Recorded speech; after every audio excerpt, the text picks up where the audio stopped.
Hi, I'm Lesley Logan, and today we're going to do the control balance to the back.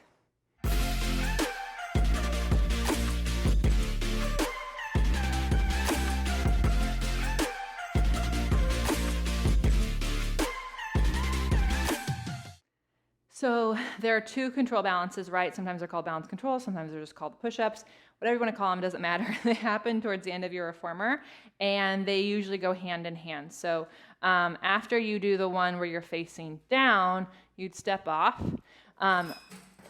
If you gear it out like I do, you got to gear back in. So you move the gear bar, you add 1 to 2 springs, and I do it on 1. Sometimes I do it on 2. 2 is a little hard for me to control for my back on a bad day. And then you take your hands, you place them at the front of your shoulder blocks as close to the edge as you can.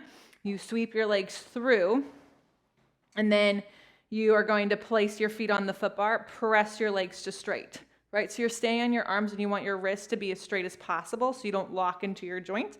And then you could just start by pushing the arms back. Try not to let the hips move. You don't want them to go down as the arms go back. And if that goes well, you stand in your legs and you kick. Stand in your legs and you kick. Right, just like this. And if that's going well, you can add circles. Circle. Right?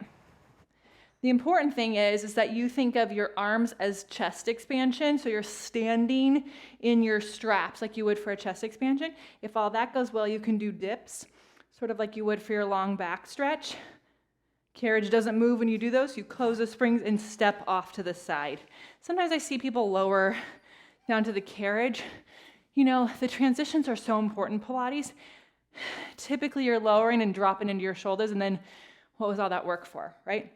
So I would try to come all the way off just so that you stay connected to yourself, because Pilates isn't each exercise on its own. It's one exercise flows into the next, and the more you can keep your control and connections, it's easier to set up for the next exercise, because as you progress through your workout, they get harder and more layered in all the different connections you need. So you don't want to just like, okay, and then try to reset again, right? So even though we're coming on and off the reformer, we want to do it in a way that stays controlled and strong in our body so that we can get back on for the next exercise and take what we learned with us. So I hope that helps. I'd love to hear how you enjoy that in the comments below. Thank you so much for watching these videos and sharing them. It really means so much to me.